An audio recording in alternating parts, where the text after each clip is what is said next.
નમસ્કાર। રાજુલાના ભાજપ નેતા અમરીશ ડેર આવ્યા મેદાનમાં।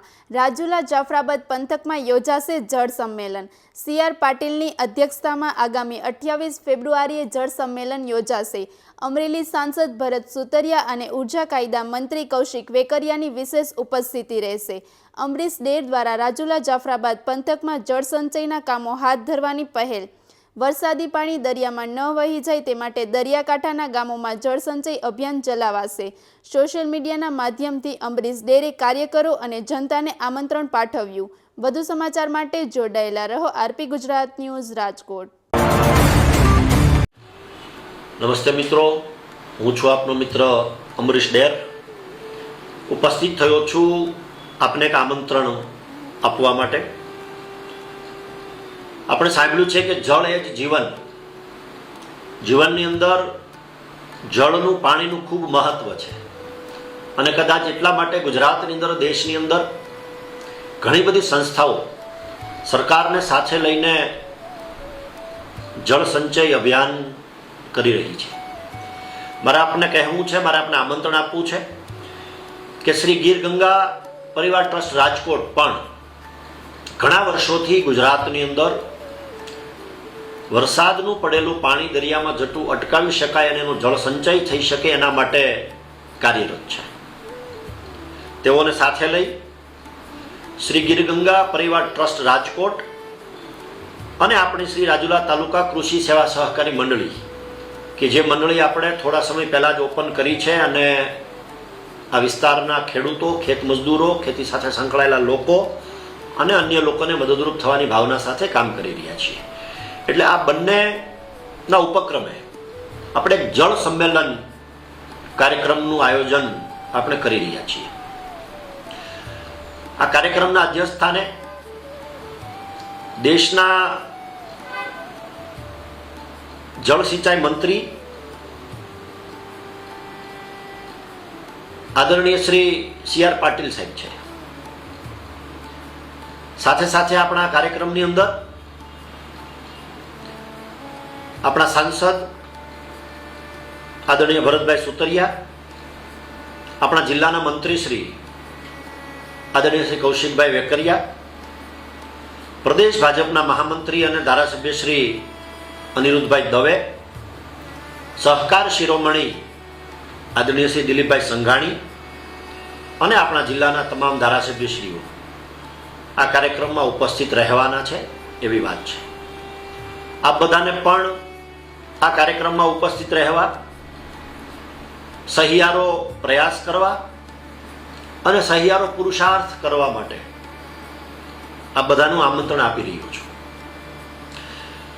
આવનારી પેઢીને વારસામાં મારે તમારે જળની એટલે કે પાણીની ક્રાઇસિસ આપીને ન જોવી હોય તો અત્યારથી જ મારે તમારે જળ સંચય કેમ સારી રીતે હું તમે કરી શકીએ। કુદરત મને તમને ખૂબ સારો વરસાદ ચોમાસામાં આપે છે। મોટાભાગનું પાણી દરિયામાં વહી જાય છે। એટલા માટે દરિયામાં વહી જતું પાણી અટકાવવા માટે, નાના મોટા ચેકડેમો બનાવવા માટે, બોર તથા કૂવા રિચાર્જ કરવા માટે અને હયાત તળાવો ઊંડા કરવા માટેનો ભગીરથ પ્રયાસ આપણે બધાએ સાથે રહીને કરવાનો છે।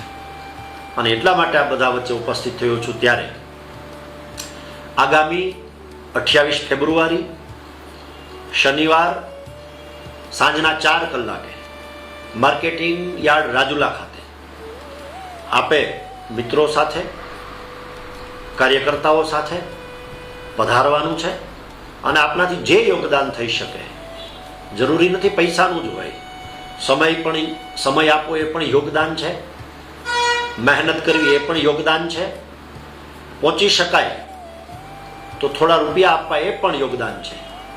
તો આ ભગીરથ પ્રયાસમાં, આ ભગીરથ કાર્યક્રમમાં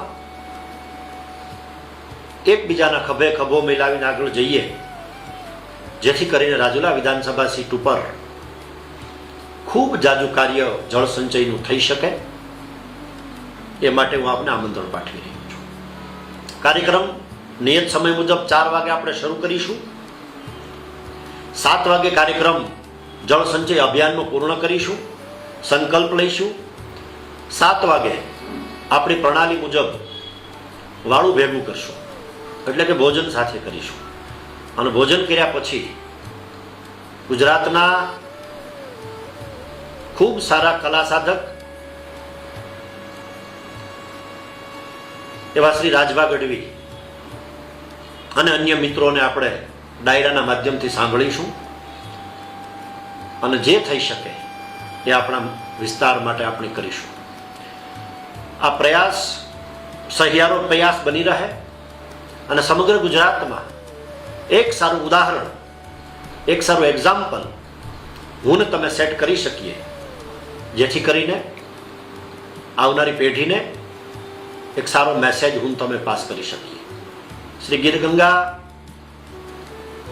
પરિવાર ટ્રસ્ટ બાબતે મારે વધુ કહેવાની જરૂર એટલા માટે નથી કે આપણે બધા એમને જાણીએ છીએ, એની કામગીરીને આપણે જોઈ છે, આપણે બિરદાવી છે.